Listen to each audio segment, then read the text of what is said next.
Now that we've seen it and it can grow up and turn to the dark side, we're going to see what happens to his kids. Here's episode 4, A New Hope. So remember that space station the Emperor was building? Well, it's 19 years later and it's finally done. But the Rebel Alliance stole some plans for it so they can destroy it. No, it's a good thing they want to blow it up. I mean, it's called the Death Star. Maybe if they called it something like Super Happy, Fun Adventure Time Moon, they would have ignored it completely. But the plans got sent to Princess Leia ownership. How is she? A princess? She was adopted by a senator.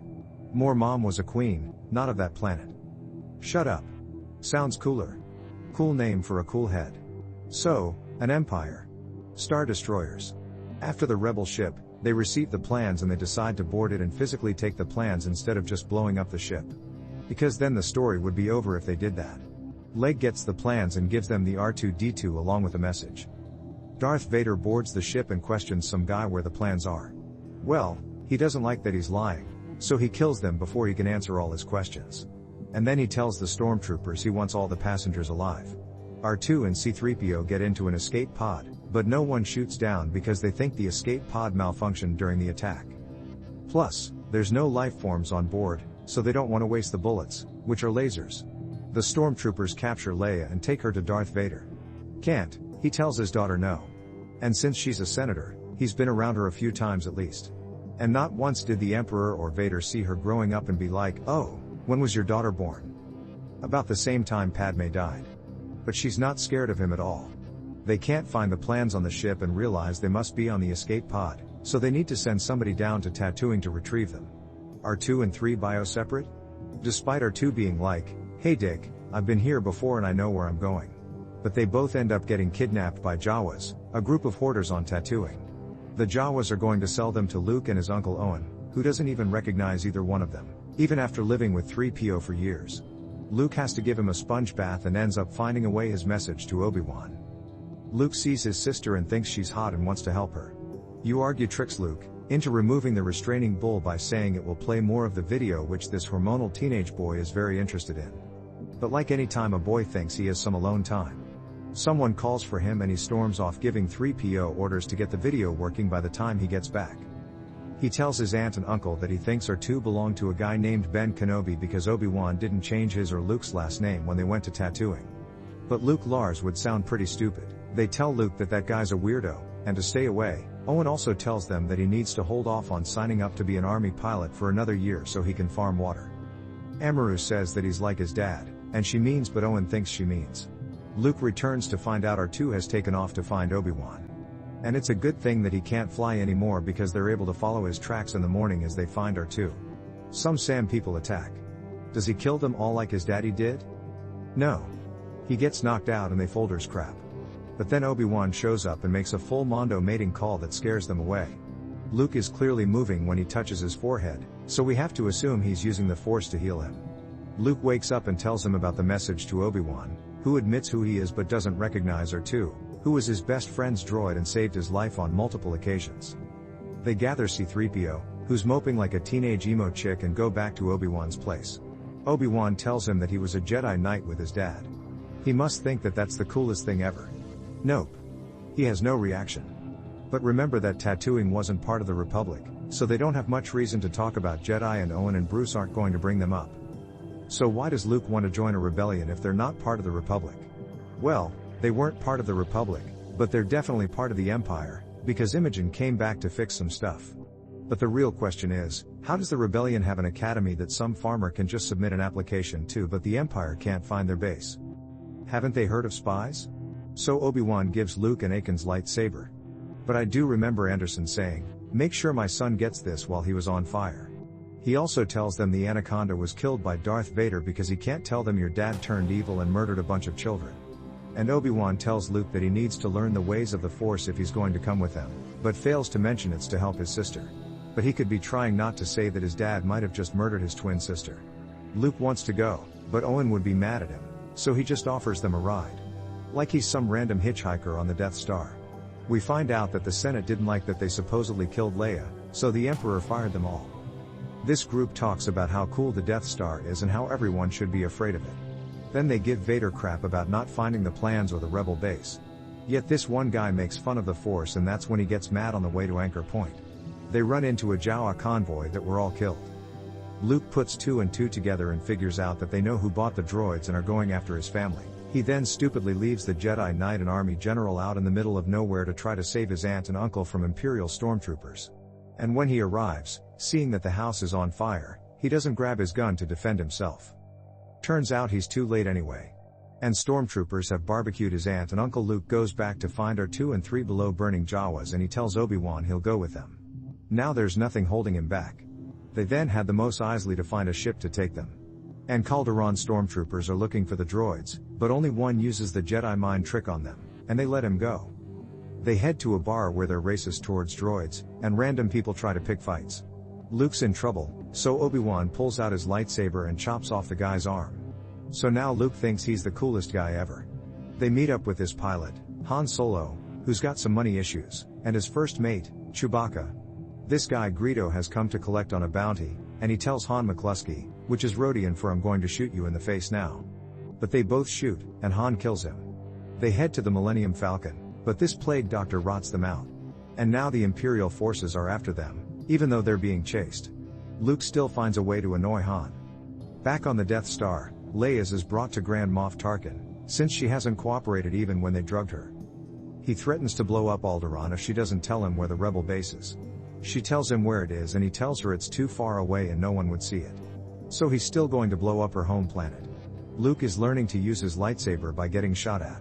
Obi-Wan wants him to use the Force to not get shot, so he hands him a helmet that has a screen you can pull down if you know a bomb's going to go off.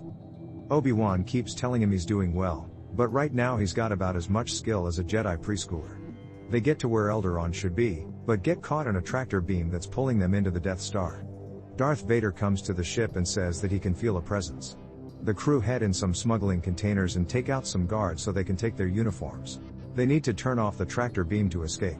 So Obi-Wan heads off to do that while they're bored. R2 sniffs through the computer to find out the Leia is on board and is about to be executed. Luke wants to save her. The Han doesn't want to go, so he tells him that she's rich, but leaves out the part where all her money was on a planet that just blew up.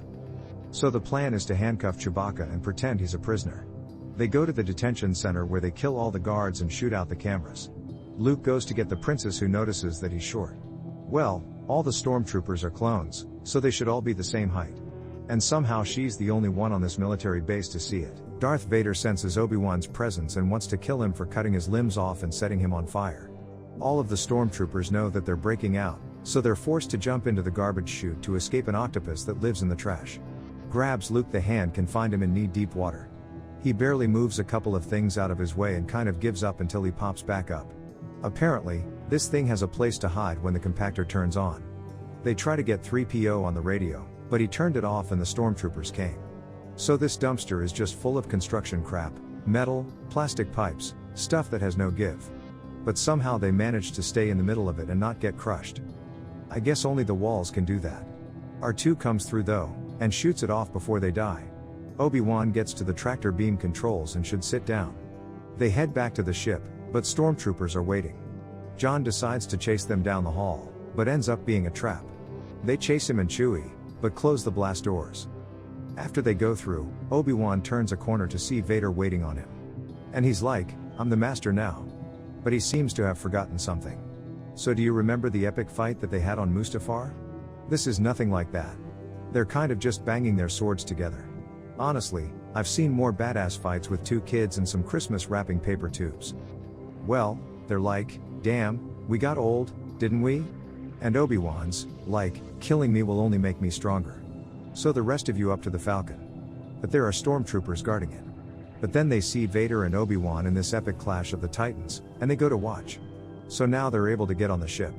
All sneaky, like. But then Obi-Wan lets Vader kill him. And Luke yells, giving away their position. The stormtroopers open fire on them while Vader tries to squash Obi-Wan. Apparently he's just a ghost now and tells Luke to run since he was just standing in the open getting shot at. They take off, and Leia, who just lost everyone she ever knew, consoles Luke, who just watched the creepy local hermit who he only talked to for a few hours die. The Han comes in and tells them that they're being followed.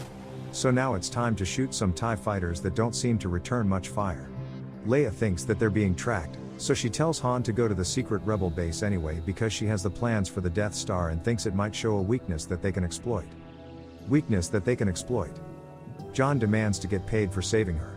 And she storms off. Luke comes in and as Han, if he likes her, he says no. So Luke's like, mind if I go for that? But it's okay, because Han's like, oh, well, if you like her, then I like her, so they get to the moon that their base is on.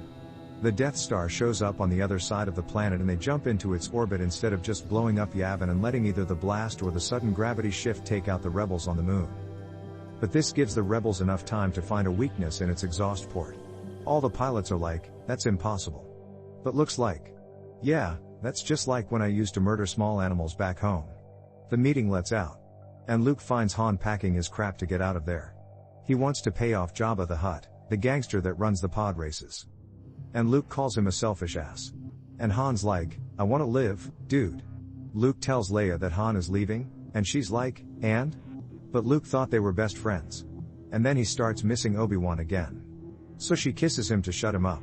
And then he's like, do you know how hard it is to fly with a boner? He bumps into his buddy from back home. But there's other guys like, are you sure you're a good enough pilot to go on the suicide mission? They want to give him another droid, but he's got a weird attachment disorder and claims R2 is his new best friend. He probably also thinks that he's dating Leia now. But they get in their X-Wings and head to the Death Star. They have to go down this narrow trench. But first they have to get past these turbo lasers. Some of them do.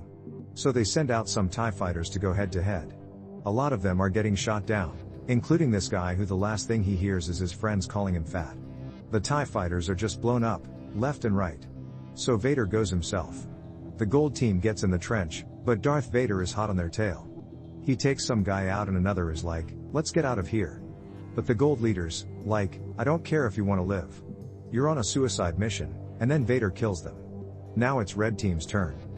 Red leader goes down and his wingmen get taken out. He gets a shot off, but misses and then does. Now it's Luke's turn. This stabilizer's out. 2 South African Rand is trying to fix it, but Obi-Wan's like, dude, use the Force to help with the targeting system. So he turns his computer off, and everyone at the base is like, dude, we're all about to die. And you're the last one left. What the hell? On top of that, Theater's right behind them and is close enough to shoot R2. So the Death Star's in firing range of the moon and Vader is about to shoot. Luke Mahone shows up and hits a 710 split with Vader's wingmen and sends them flying off somewhere. Luke takes a shot, and I guess space torpedoes can turn because the portal is aiming for is on the ground.